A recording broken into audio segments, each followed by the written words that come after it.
The hospital hallway was the same one Everett Calloway had walked 100 times that spring, but on the morning Opal died, it felt longer than it ever had.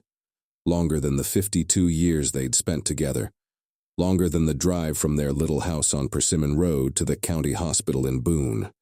A nurse touched his shoulder and said the words nurses are trained to say, and Everett nodded because there was nothing else his body knew how to do. He was 74 years old, a widower now in every way that mattered, even though the county never had a marriage license with both their names on it. They'd talked about making it official once, back in the 70s, and then simply never gotten around to it. Not out of any objection, just the plain, unglamorous truth that neither of them had ever seen much need for a piece of paper to prove what 52 years together had already proven every single day. 52 years doesn't need a certificate to be real. It only needs a Tuesday morning in a hospital room and a hand going cold in his. He drove home alone. He fed a dog that kept looking at the door, waiting for a second set of footsteps that wasn't coming. He sat in a kitchen built for two, and ate cereal standing at the counter because sitting down at the table alone felt like something he wasn't ready to survive yet.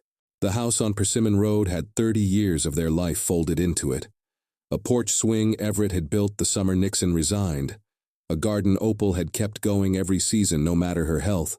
The bare stakes still standing in rows out back, waiting on tomatoes that wouldn't get planted that year. Neighbors dropped by that first week the way neighbors do, with foil-covered dishes and careful voices. And then, the way it always goes, they stopped dropping by, and the house got quiet in a way it had never once been quiet in 52 years. Everett had worked 40 years as a diesel mechanic out of a shop in Lenoir before he retired, the kind of man who fixed what was broken with his hands, because that was the language he trusted. Grief didn't come with a manual, and for the first time in his life he had nothing to take apart and put back together to make sense of it. He mowed a lawn that didn't need mowing. He rotated tires on a truck that wasn't going anywhere. And every night he found himself back at that cedar chest, not quite ready to open it, not quite able to stay away from it either.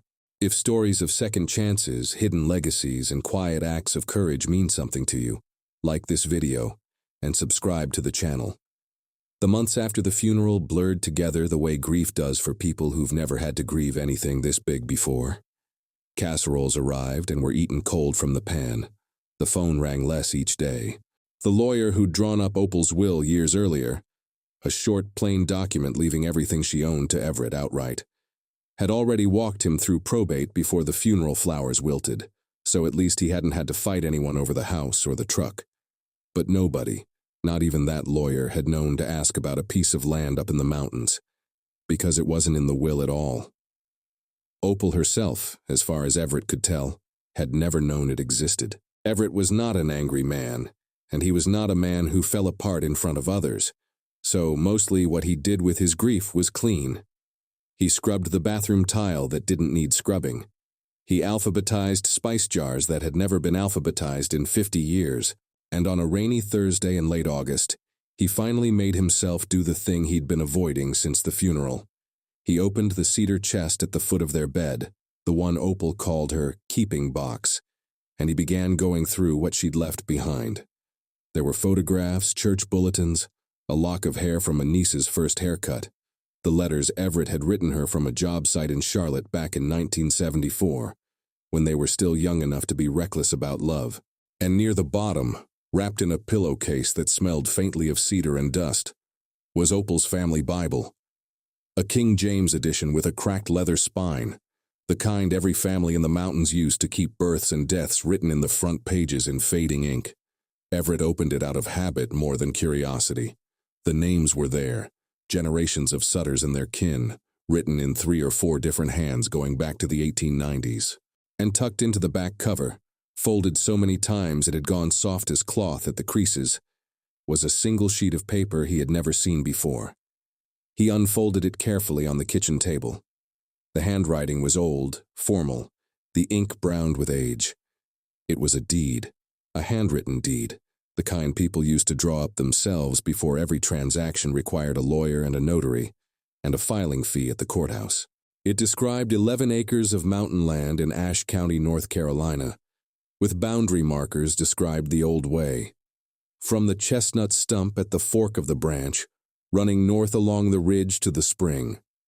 And it was made out in the name of a woman Everett had never once heard Opal mention in 52 years together. Ruth Sutter. He sat with that name for a long time. Opal had talked plenty about her people, her mother, her aunts, a grandfather who'd worked the tannery in Lenoir. But never once, not in half a century, had she said the name Ruth Sutter or spoken of any land up in the mountains near the Tennessee line.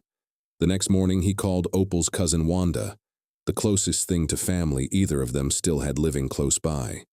He asked her, careful and casual, if the name Ruth Sutter meant anything to her. There was a pause on the line long enough that Everett knew he'd touched something. "Where'd you hear that name?" Wanda finally said, and it wasn't really a question. "Found some papers of Opal's, old deed, land up past West Jefferson somewhere." "Everett." Her voice had gone flat, careful. "That's old business, best left old." She never once mentioned it. 52 years, Wanda. "Some things get left buried on purpose," Wanda said, and then she found a reason to get off the phone, and Everett sat there holding a dead receiver, more certain than ever that he needed to see that land with his own eyes. He made the drive 3 days later, the deed folded in his shirt pocket like it might dissolve if he wasn't careful with it.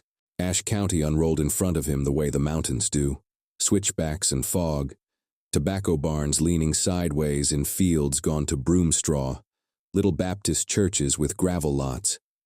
He used the boundary description, and an old plat map a clerk at the county library helped him puzzle out, and after 2 wrong turns down logging roads that dead-ended in blackberry thickets, he found it.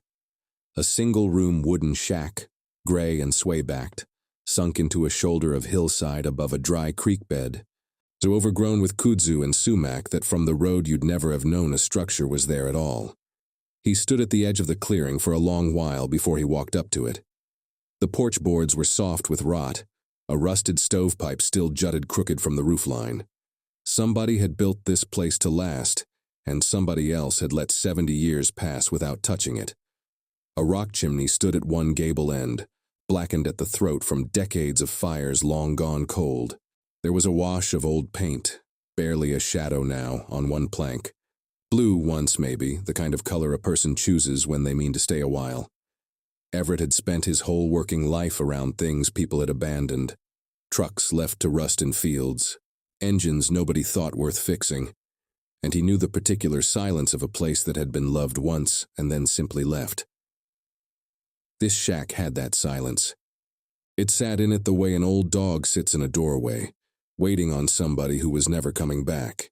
He thought about turning around and driving the 2 hours home right then.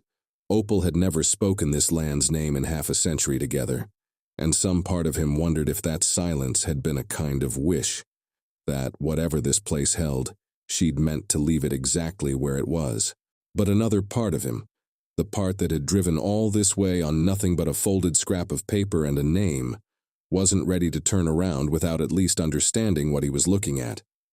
Before he went inside, Everett drove the 20 minutes back down into Jefferson, the county seat, to the Register of Deeds office inside the Ashe County Government Building on Government Circle, a low, practical brick building that had taken over most of the county's paperwork from the old 1904 courthouse across the street, which these days mostly housed the local historical museum. A clerk named Doris pulled the parcel records for him, squinting at her monitor, and what she told him didn't match anything on the paper folded in his pocket. "This parcel's never been recorded to a Sutter," she said.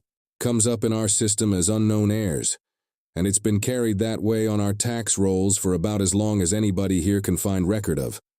Assessed low, since nobody's ever come in to dispute the value or claim it outright, but assessed all the same, which means it's been quietly racking up a bill the whole time. And Mr. Calloway, I'll be honest with you. The county can only chase down so many years of that unpaid debt by law before it ages out of our reach. Call it the last 9 years or so. 9 years unpaid is still enough to move it toward sale. County's got it slated for the upset bid tax auction this fall if nobody comes forward to redeem it." A real note here, stepping outside the story for a moment. A handwritten deed that was never filed with the county recorder can remain legally valid between the original buyer and seller, but it does not automatically protect that person's heirs from claims by others, and it does not appear in the public record at all. Land like this can sit for decades listed under unknown heirs at a low, rarely questioned assessed value, easy for a family to lose track of, even while the county keeps quietly billing it. But the amount of back taxes a county can actually collect or foreclose on is limited by law, often to somewhere around the most recent decade, even when the underlying neglect goes back much further than that. Untangling the ownership itself usually requires what's called a quiet title action, a court process that uses the original deed, family records, and witness testimony to establish clean, legally recognized ownership. And the auction date on the calendar usually isn't the true point of no return either. Most places allow a short window after the gavel falls, often around 10 days, before a winning bid can be confirmed. And the rightful owner can typically still step in and redeem the property any time before that confirmation becomes final. This general framework, recording acts, tax delinquency statutes, and redemption periods, varies somewhat state to state, but the basic mechanism holds true across the country. Now back to Everett's story. He drove back up the mountain that same afternoon with a tire iron in his trunk, because whatever was inside that shack, he intended to see it before some logging company's dozer flattened it for pulpwood. The lock, if it had ever had one, had rusted through years ago. It took one good push and the door swung in on a room frozen in time. Dust hung in the light from a single glassless window. There was a wood stove, a rope bed frame with no mattress, a shelf of mason jars gone cloudy with age. And along the back wall, stacked with a care that told Everett someone had once loved this room enough to keep it neat even in poverty, were slate chalkboards worn smooth at the edges, a coffee tin full of chalk stubs, and 3 cloth-bound composition books, their pages soft and foxed with damp. He sat down on an overturned crate and opened the first one. The handwriting matched the deed. Ruth Sutter had kept a ledger, not of money, but of names. Boys' names, girls' names, grown men's names too, dozens of them, each one followed by a date and a short note. Odell Greer, age 9, knows his letters now, reads Psalm 23 without help. Vernie Coates, age 34, can sign her own name for the first time, cried at the mill office when the foreman didn't have to make his mark for her. Page after page of it, spanning years, 1932 through what looked like the early 1940s. In the margins of one page, in smaller, more private handwriting, Ruth had written something that read less like a lesson plan and more like a reason. A man who cannot read what he signs will sign away everything he has and never know it until it's gone. I aim to see that it doesn't happen to one more family up this holler if I can help it. Everett sat in that ruined little room for a long time with the ledger open on his knees, and for the first time since the funeral, the tightness in his chest loosened into something that felt almost like purpose. It took him 2 weeks of asking around West Jefferson before somebody pointed him toward Halbert Pruitt, a retired attorney in his 80s who'd spent 40 years doing real estate law in 3 mountain counties and had a particular soft spot. People said, for old land disputes nobody else wanted to touch. Halbert's office was the front room of his own house, stacked floor to ceiling with case files, and he listened to Everett's whole story, Opal, the Bible, the deed, the shack, the ledger, without interrupting once. Quiet title action, Halbert said finally, tapping the folded deed with one crooked finger. That's your road forward if you've got the stomach for it. We use this deed, whatever family records you can dig up, and if we're lucky, living witnesses who can testify to Ruth Sutter's ownership and use of this land. Do that, and a judge can clear title in the estate's favor. Since Opel was Ruth's last surviving descendant, this parcel passes down through Opel's own estate, and her will's residuary clause leaves everything she owned, known or unknown when she signed it, to you outright. That's the part that makes you the right person standing in this room. How much time do we have? Halbert checked a calendar pinned to his wall. Auction set for the second week of December, but don't let that number fool you into thinking we've got all fall to work with, he said. This parcel's carried as unknown heirs, which means we'll almost certainly have to serve notice by publication. 3 weeks running in the county's legal paper, and once that first notice hits print, anybody with a competing claim has 40 days to come forward and answer before a judge will even hear us. Work backward from a December auction, and that means we need this petition filed inside the next week, not the next month. It's tight, but it's not impossible. Halbert filed the petition before the week was out, and the notice of the quiet title action began running in the county's legal paper that Thursday, the first of 3 consecutive weekly publications required to reach any heir or claimant the court couldn't otherwise locate. From the date of that first notice, North Carolina law gave any competing claimant 40 days to come forward and answer. Halbert didn't wait on that clock to keep building the case.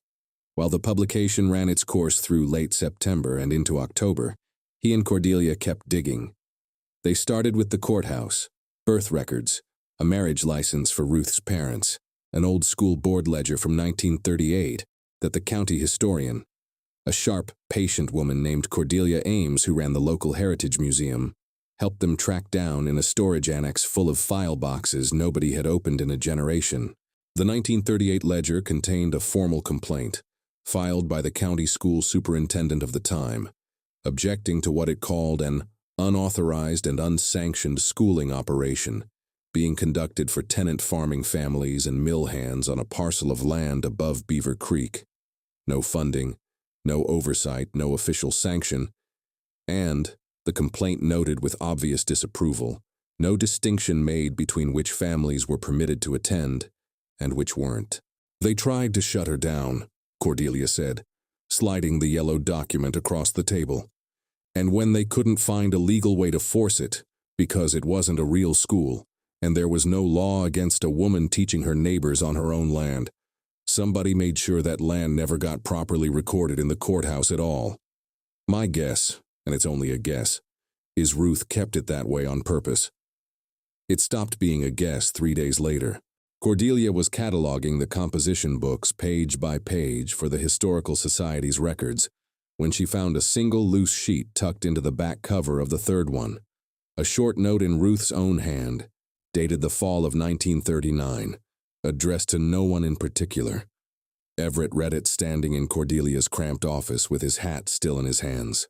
If anybody ever finds this and wonders why I never carried this deed down to the courthouse, it read, it's because a recorded deed is a public deed, and I've got families coming up this hill after dark who can't afford for any man with a grudge to know exactly whose ground they're standing on. Better it stays quiet till it doesn't have to be anymore. That settled it. Ruth Sutter hadn't lost her paperwork. She had chosen, in her own words, never to file it at all, because filing it would have painted a target on the one piece of ground where poor families could learn to read a contract before they signed it, the very thing that had cost some of them everything. Word travels fast in a small county, and it didn't take long before Everett got a visit he hadn't asked for. A man named Roy Denton, representing a regional timber company with its eye on the parcel for its stand of old hardwood, showed up at Everett's motel room in West Jefferson with a folder of paperwork and a smile that didn't sit right on him. Nobody's disputing you've got a sentimental claim here, Mr. Calloway, Denton said, setting a check on the table between them, made out for $210,000, buying out Everett's claim outright before the hearing even happened, so the company could deal directly with the county at auction, instead of risking a courtroom fight. That parcel's been unrecorded for the better part of a century. Judge could just as easily rule it stays with the county and goes to whoever wins the bid. Save yourself the lawyer's fees and the heartbreak. Take the number. It's a fair one for 11 acres nobody's touched in 90 years. It's not for sale, Everett said. Everything's for sale, Mr. Calloway. Question's just the price. Not this. Denton left the check on the table anyway, like he expected Everett to change his mind once he'd slept on it. Everett burned it in the motel parking lot ashtray that night, which was maybe not the most dignified response a 74-year-old man had ever given a timber executive, but it was the one that let him sleep. There were letters too, 3 of them, that Cordelia found in a donated collection at the Historical Society, written by former students of Ruth's decades later, to a county newspaper that had run a small feature on one-room schools of yesteryear in the 1970s, never realizing the letters described something entirely unofficial. One was from a woman named Vernie Coates Talley, the same Vernie from Ruth's ledger, describing how she'd learned to read at a little shack past the Greer place, and crediting that education with helping her later run her late husband's hardware store books herself, instead of trusting them to a man who'd once shorted her on a receipt. And then there was Odell Greer. Cordelia tracked him down at 93 years old, living with his daughter in Lansing. Sharp-minded and glad, he said, for the company. Everett drove out to meet him personally, and the old man sat on his daughter's porch with a glass of sweet tea and talked about Ruth Sutter, like he was talking about somebody who'd been gone 6 months instead of 60 years. "Miss Ruth," Odell said, and his voice thickened a little around the name. "She taught me my letters in that shack when I was 9 years old. My daddy sharecropped a piece up near there, and the man who owned that land had my daddy sign papers every fall he couldn't read a word of. Miss Ruth used to say the surest way to keep a poor man poor was to keep him from knowing what he was putting his own name to. I remember her handing me a slate and saying, 'Odell, once you can read, can't nobody ever again tell you a paper says something it doesn't.' I've thought about that woman near every day of my life since." He agreed, without Everett even having to push, to give a sworn statement for the court. The 40-day answer window closed at the end of October with no competing claim ever filed. By then, Halbert had assembled what he called a strong enough package: the original handwritten deed, Ruth's ledger, notarized affidavits from Odell Greer and 2 other elderly residents who remembered the shack and Ruth by name, and a genealogical chain, verified through courthouse and church records, running cleanly from Ruth Sutter to her daughter to Opal Sutter, and finally to Everett as the sole beneficiary named in Opal's probated will. The court set the hearing for the 2nd week of November, a full month before the tax auction was due to open. The hearing itself was smaller and quieter than Everett had braced himself for. A courtroom that still smelled faintly of floor wax, a judge named Harmon who read through the filed documents with visible care, and Roy Denton sitting 3 rows back on behalf of the timber company, there to object if the county's attorney gave him an opening. He never got one. Halbert walked the judge through the deed, through Ruth's ledger and her own handwritten note explaining why she'd never filed it, through Odell Greer's affidavit read aloud for the record, and through the 1938 complaint that corroborated the very climate of opposition Ruth had written about. "The court finds," Judge Harmon said near the end of a hearing that had run less than 90 minutes, "that the deed of record is authentic, that the chain of succession from Ruth Sutter through her daughter to Opal Sutter and to the petitioner as sole beneficiary of her probated estate is established and unbroken, and that no superior claim of title has been presented to this court. Title to this parcel is hereby quieted in favor of the estate. The county tax line will be satisfied through redemption payment as outlined by counsel, and the pending sale of this parcel is hereby withdrawn from the docket before it can proceed to auction." It was over in the time it took to say it. Denton didn't so much as glance at Everett on his way out of the courtroom. Everett paid the back taxes, a little under $6,000 once 9 years of penalties and interest on the low assessed value of an untouched mountain parcel were tallied up, a heavier bill than he'd expected for 11 acres nobody had set foot on in generations, but not so high it wasn't worth every dollar. And within days, 11 acres above a dry creek bed near Beaver Creek belonged, cleanly and on paper for the first time in 90 years, to the family that had always quietly owned it, weeks before the county's tax auction ever would have opened. Everett didn't sell it. He didn't consider it, not once, not even when Denton's company called back with a second, larger offer that fall. Instead, he spent the winter with a contractor named Sam Ledbetter, a local man who did restoration work on old mountain structures for the Historical Society, going over what could be saved of the shack and what would have to be rebuilt from the foundation up. They kept the original stone hearth. They kept one wall of hand-hewn chestnut logs, the wood too good and too rare now to waste. Everything else came down and went back up sturdier, weather-tight, wired for electricity that Ruth Sutter had never had. By late spring, what stood on that hillside was a small single-room building with wide plank shelves along every wall, a wood stove in the corner for winter, and a hand-painted sign above the door that read the Ruth Sutter Reading Room. Free books, open to anyone, no library card, no questions asked. Odell Greer, 93 years old and steadier on his feet than a man half his age had any right to expect, cut the ribbon at the opening in June, with Cordelia Ames beside him holding a framed copy of Ruth's original ledger page, the one with Odell's own name on it from 1942. A handful of Ruth's other former students' descendants came too, along with half of West Jefferson, curious about the shack on the hill they'd all driven past their whole lives without ever knowing what it had once been. Everett stood at the back of the small crowd that afternoon, in a shirt Opal had ironed for him once years ago, that he still hadn't been able to bring himself to give away. He thought about a woman he'd never met, who'd hidden a piece of paper so well it took her own granddaughter's partner, sorting through a cedar chest full of grief, to finally find it. He thought about the courage it must have taken in 1932 for a woman with almost nothing to decide that the one thing she did have, a patch of hillside nobody wanted, was worth risking everything to turn into somebody else's chance. He didn't get his 52 years with Opel back. Nothing was ever going to give him that. But he'd found something in the wreckage of losing her that felt, standing on that porch with the smell of fresh-cut pine and old chestnut in the air, like the last gift she never knew she had to give, and he intended to keep it standing for as long as he had breath left to tend to it. If this story stayed with you, please like this video and leave a comment telling us where you're watching from or what part touched you most. And if you haven't subscribed yet, subscribe to the channel and turn on notifications for more stories of second chances, hidden truths, and new beginnings. Thank you for watching, and I'll see you in the next story.